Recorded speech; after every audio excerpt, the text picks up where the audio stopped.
Hello दोस्तों, स्वागत है आप सभी का आपके अपने YouTube चैनल प्रतिष्ठा एजुकेशन वर्ल्ड में। आज का हमारा टॉपिक है पाइथागोरस प्रमेय, यानी कि आज हम पाइथागोरस प्रमेय के बारे में जानेंगे क्या है और इससे रिलेटेड जो क्वेश्चंस होते हैं उन्हें किस तरह से सॉल्व करना है उसके बारे में हम जानेंगे। तो सबसे पहले हम देख लेते हैं कि पाइथागोरस प्रमेय क्या होती है, उसका फॉर्मूला क्या होता है, उसके बारे में जानेंगे। फिर हम उससे रिलेटेड क्वेश्चंस को सॉल्व करना सीखेंगे। तो प्लीज बने रहिए मेरे साथ। देखिए, जैसे ये हमें कोई त्रिभुज दिया हुआ है, ये तो ये हमें ट्रायंगल दिया हुआ है। इसमें तीन भुजाएं हैं, जिसमें तीन भुजाएं होती है वो ट्रायंगल होता है। इसमें कोई भी संशय नहीं है, यानी कोई भी डाउट नहीं है। यहाँ ये समकोण है हमारे, यानी ये जो है 90 डिग्री का है। हमने इसे ए माना, इसे बी माना और इसे हमने सी मान लिया। तो जो पाइथागोरस प्रमेय है वो किस चीज पर लगती है? पाइथागोरस प्रमेय एक ट्रायंगल पर लगती है, एक त्रिभुज पर लगती है। त्रिभुज किस तरह का होना चाहिए, किस तरह के त्रिभुज पर पाइथागोरस प्रमेय काम करती है, तो उसके लिए हमें समकोण त्रिभुज चाहिए। उस समकोण त्रिभुज में हमारी पाइथागोरस प्रमेय काम करती है। जैसे ये हमें कोई त्रिभुज दिया हुआ है, अब इसमें हम कहेंगे कि समकोण त्रिभुज कैसे। समकोण त्रिभुज का मतलब होता है कि त्रिभुज में तीन कोण होते हैं, तीनों कोणों में से कोई एक कोण 90 डिग्री का हो तो उस त्रिभुज को हम उस त्रिभुज को हम समकोण त्रिभुज कहते हैं। ठीक है, अब इसमें बाकी जो भुजाएं हैं उन्हें क्या कहते हैं? इस भुजा को कहते हैं आधार, इसको कहते हैं लंब, और जो 90 डिग्री के जो सामने वाली भुजा होती है उसे कहते हैं हम कर्ण।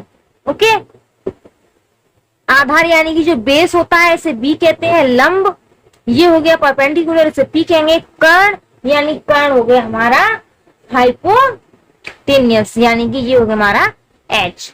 तो पाइथागोरस प्रमेय का जो फॉर्मूला होता है वो क्या होता है कि किन्हीं दो भुजाओं के वर्ग के योग का योग जो है बाकी की एक भुजा के वर्ग के बराबर होता है। यानी दो भुजा, हमने एक भुजा है ए बी का वर्ग प्लस बी सी का वर्ग is equal to A C का वर्ग, यानी कि A B square plus B C square is equal to A C square. यानी कि बी सी क्या है? हमारा लंब है, तो लंब का स्क्वायर प्लस ये ए बी और ये बी सी क्या है? हमारा आधार है, तो आधार का वर्ग बराबर ए सी क्या है? हमारा ये हमारा कर्ण है, तो कर्ण का स्क्वायर।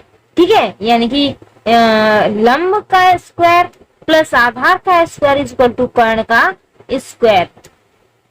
अब हम इस फॉर्मूले के जैसे हमें कोई भी एक डायग्राम दिया हुआ होता है, उसमें हमें कोई भी दो भुजाएं दी हुई होती हैं। जरूरी नहीं है कि यही वाली भुजा दी हो, हमसे ये भुजा भी पूछ सकता है क्वेश्चन में एग्जामिनर, ये भी पूछ सकता है, ये भी पूछ सकता है। यानी दो भुजाएं हमें दी होंगी, ये हमारा डेफिनेट है कि अगर हमसे पाइथागोरस प्रमेय पूछी है तो उसमें हमें दो भुजाएं जरूर दी हुई होंगी और एक भुजा हमें निकालनी होगी। तो चलो हम क्वेश्चन करके देखते हैं और आसानी से उसे समझते हैं। देखो, जैसे हमें कोई एक डायग्राम दिया हुआ है, इस डायग्राम में हमें दो भुजाओं की लंबाई दी हुई है। ए बी भुजा की लंबाई दी हुई है हमें 4 सेंटीमीटर। ठीक है, ये 4 है, थोड़ा आउट सा हो गया है ये। और बी सी की लंबाई हमें दी हुई है 3 सेंटीमीटर। अब हमें ए सी की लंबाई बतानी है कि जो ए सी भुजा है उसकी लंबाई कितनी होगी। तो इसके लिए हमें क्या करना है? वही फॉर्मूला लगाना है कि ए सी का स्क्वायर यानी कर्ण का स्क्वायर वर्ग ए बी का स्क्वायर प्लस बी सी का स्क्वायर, यानी कि इस भुजा का जो वर्ग है वो इन दोनों भुजाओं के वर्ग के योग के बराबर होगा। तो ए सी स्क्वायर, ए सी हमें दिया ही नहीं है तो ए सी को हम ए सी रखते हैं। ए बी हमें दिया हुआ है 4 का स्क्वायर प्लस बी सी हमें दिया हुआ है 3 का स्क्वायर। 4 का स्क्वायर 4 चौक 16 प्लस 3 का स्क्वायर 3 तिया 9। इन दोनों को हम प्लस कर देते हैं, 9 को और 16 को प्लस करेंगे हमारे, तो कितना आएगा? ये आ रहा 25, यानी ए सी स्क्वायर हमारे पास आ गया 25। इसमें से हमें ए सी की वैल्यू निकालनी है, स्क्वायर की तो वैल्यू निकालनी है हमें सिर्फ और सिर्फ ए सी की वैल्यू। यहाँ से स्क्वायर का हम क्या करेंगे? जब यहाँ से हम स्क्वायर को यहाँ से हटा देंगे तो ये 25 के ऊपर अंडर रूट में आ जाएगा। ठीक है, अगर एक साइड से हम स्क्वायर को हटाते हैं तो वो दूसरे साइड की संख्या के ऊपर अंडर रूट के रूप में आ जाता है। तो यहाँ पे ए सी कितना हुआ? अब अंडर रूट का मतलब क्या होता है? अंडर रूट का मतलब होता है कि ये संख्या, इस संख्या का वर्गमूल क्या होगा, यानी 25 का क्या क्या हो जाएगा, ये हो जाएगा 5, यानी एसी हमारी कितनी आ गई, एसी हमारी आ गई 5 सेंटीमीटर। आई होप आपको समझ में आ गया। अगर आप चैनल पर नए हो तो प्लीज चैनल को सब्सक्राइब कीजिए, वीडियो को लाइक कीजिए, शेयर कीजिए और कमेंट करके हमें बताइए कि आपको हमारा ये क्वेश्चंस कैसा लगा। और हाँ रुकिए अभी, क्योंकि क्वेश्चंस अभी और लगेंगे, ये तो बेसिक था इसलिए आपको बेसिक क्वेश्चन बताया है। आगे चलते हैं हम अपने नेक्स्ट क्वेश्चन की तरफ। देखिए जैसे हमें कोई क्वेश्चन दिया हुआ है, ये हमें दिया हुआ है कि समकोण त्रिभुज में कर्ण 10 सेंटीमीटर तथा लंब 8 सेंटीमीटर हो तो आधार की लंबाई बताओ।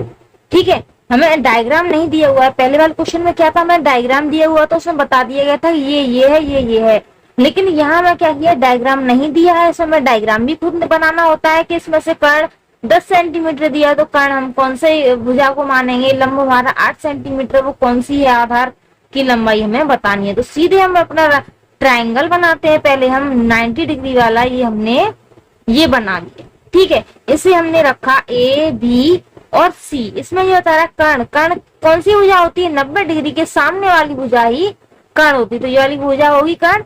ये हमारी दी हुई है 10 सेंटीमीटर। ठीक है, लंब, लंब कौन सा होता है, ये होता है, ये दिया हुआ है हमें 8 सेंटीमीटर। आधार ये वाला हमें निकालना है कि आधार कितना होगा इसका।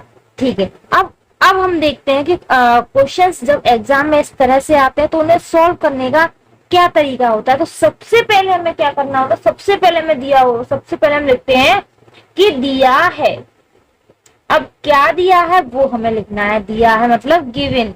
अब हमें क्वेश्चन में क्या चीज दी हुई है पहले हमें उस चीज को लिखना होता है। अगर हम डायरेक्ट ही लिखना शुरू कर देंगे A B square plus B C square equal to A C square, तो समझ लो आधे क्वेश्चंस, आधे नंबर तो हमारे यूं ही उड़ गए। क्यों, क्योंकि हमने कोई क्वेश्चन को एकदम हिसाब से नहीं किया जिस तरह से हमें करना चाहिए। तो चलो हम एकदम उस तरीके से करते हैं जिस तरह से हमें एग्जाम में करना चाहिए, हमारे नंबर ना कटें। तो सबसे पहले हम लिखेंगे दिया है।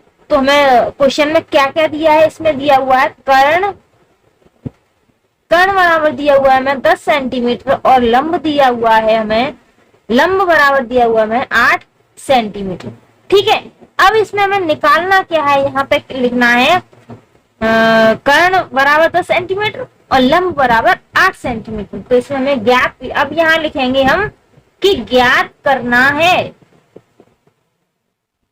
ज्ञात करना है। अब हमें क्या ज्ञात करना है वो अब हम यहाँ लिखे ये है कि आधार की लंबाई, आधार की लंबाई हमें ज्ञात करनी है। बस इतनी चीज में ही हमारे आधे नंबर उड़ जाते हैं अगर हम इस तरह से नहीं लिखते हैं तो। अब इसके आगे से हम अपने क्वेश्चन को उसी तरह से सॉल्व करें, इस तरह से हमें सॉल्व करना होता है जिस तरह से हम क्वेश्चन को सॉल्व करते हैं। तो चलो हम इसमें फॉर्मूला लगाते हैं कि A C square equal to A B square plus B C square, यानी कि कर्ण का वर्ग शेष दो भुजाओं के वर्ग के योग के बराबर होता है।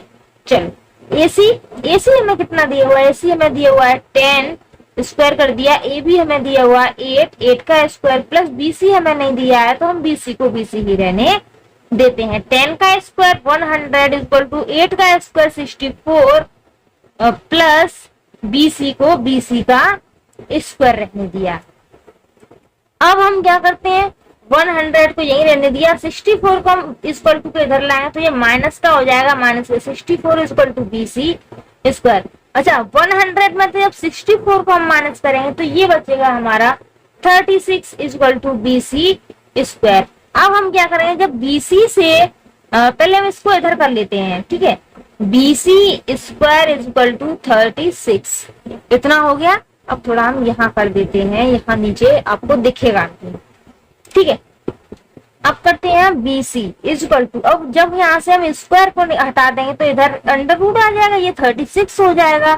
तो BC इक्वल टू 6 सेंटीमीटर, यानी कि जो इस वाले ट्राइंगल में, इस वाले क्वेश्चन में हमसे जो आधार की लंबाई पूछी गई वो हमारी 6 सेंटीमीटर होगी। तो अब हमें यहाँ इतना लिखने के बाद भी क्वेश्चन को नहीं छोड़ना है, उसके बाद भी हमें लिखना है कि अतः आधार की लंबाई, आधार की लंबाई बराबर 6 सेंटीमीटर। अब हुआ है ये हमारा आंसर। क्वेश्चंस को जब एग्जाम में हम करते हैं तो हमें इस तरह से करना चाहिए, तो ही हमें मार्क्स पूरे मिलते हैं, क्योंकि मैथ में मार्क्स कटने का कोई लॉजिक ही नहीं है। जिस तरह से हम करेंगे उसी तरह से होगा। हिंदी में राइटिंग के पीछे कट जाते हैं, इंग्लिश में स्पेलिंग्स के पीछे कट जाते हैं, और मैथ में हो ही नहीं सकता। हमारी कैलकुलेशन सही है, हमारा फॉर्मूला सही है, तो वो पूरा ही मार्क्स आएंगे। लेकिन अगर हम क्या करते हैं, अगर हम इसी क्वेश्चन को इतनी चीज ना लिखते, सिर्फ इतना इतना लिख के इतने इतने को सॉल्व कर लेते, तो आधे नंबर यूं ही चले जाते। इसलिए क्वेश्चंस को क्वेश्चन के तरह से ही करना चाहिए। चलो ये हो गया हमारा क्वेश्चन। नेक्स्ट और हम देखते हैं क्या है, बनी रहिए हमारे साथ। ये देखिए, ये हमें एक और क्वेश्चन आपके लिए दे रही हूं मैं। इस क्वेश्चन को देखते हैं क्या है। एक समकोण त्रिभुज में आधार की लंबाई 9 सेंटीमीटर है। ये 9 सेंटीमीटर तथा लंब 12 सेंटीमीटर, तो त्रिभुज के कर्ण की लंबाई कितनी होगी। अच्छा, ये क्वेश्चन मैं नहीं करूंगी, ये क्वेश्चन है आप लोगों के लिए SW। तो कमेंट बॉक्स में मुझे इस वाले क्वेश्चन का आंसर जरूर बताइए कि इस क्वेश्चन का आंसर कितना होगा। और सबसे जरूरी बात, अब हम सीखते हैं कि त्रिभुज हमने इस तरह से यूं बनाया है, बार बार आपको इस तरह से दिखाया है, इसलिए आपको पता है कि ये वाली भुजा हमारे कर्ण होगी। मान लो त्रिभुज ने अपना जो गेटअप है वो चेंज कर दिया, अपना मूड चेंज कर दिया, वो इस तरह से नहीं, अब वो इस तरह से बनना चाहता है। तो बताओ कि अब इस त्रिभुज में जो कर्ण होगा वो कौन सी भुजा होगी। तो इसके लिए हमें बहुत ही आसानी से इस चीज को समझ सकते हैं। हम इसे कैसे समझेंगे, इसे बहुत ही इजी है। कैसे कि एक त्रिभुज में एक जो एंगल है वो 90 डिग्री का होगा, तो हम उसे देख लेते हैं। ये यहाँ से यूं जा रहा है, तो ये तो 90 हो नहीं सकता, यहाँ से ये भी 90 नहीं हो सकता, यहाँ से देखिए ये 90 हो सकता है। यानी ये अगर 90 है तो 90 के सामने की भुजा ये होगी, तो ये हो गया हमारा कर्ण। शेष दो भुजा में से आप किसी को भी आधार मान सकते हैं, किसी को भी आप लंब मान सकते हो, उसमें कोई दिक्कत नहीं होती। दिक्कत सिर्फ ये होती है कि हमें पता हो कि कर्ण वाली भुजा कौन सी होती है। उससे भी जरूरी चीज ये होती है कि जो भी हमारे पास ट्राइंगल है, उस ट्राइंगल में हमें ये जरूर पता होना चाहिए कि इन दोनों भुजाओं में कौन सी भुजा सबसे बड़ी होगी। इन तीनों भुजाओं में तो उस इनमें जो सबसे बड़ी भुजा होगी वो हमेशा कर्ण होती है।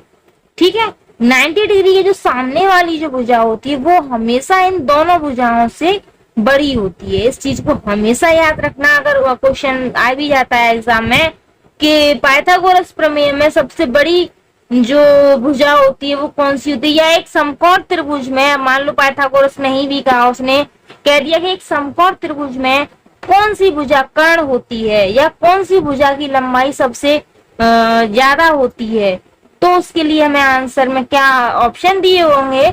अगर ऑप्शन नहीं भी दिए हैं तो हमें क्या करना है कि हमें उसमें जो अगर वन लाइनर क्वेश्चन होता है तो उसमें हमें लिख देना है कि 90 डिग्री के सामने वाली भुजा हमेशा बड़ी होती है और बड़ी भुजाई हमेशा कर्ण होती है। तो आई होप आपको समझ में आ गया होगा। वीडियो को पूरा देखने के लिए थैंक यू सो मच। अगर अभी तक आपने हमारे चैनल को सब्सक्राइब नहीं किया है तो प्लीज चैनल को सब्सक्राइब कीजिए, वीडियो को लाइक कीजिए, शेयर कीजिए और कमेंट में इस वाले क्वेश्चन का आंसर जरूर दीजिए। ठीक है, थैंक यू फॉर वॉचिंग।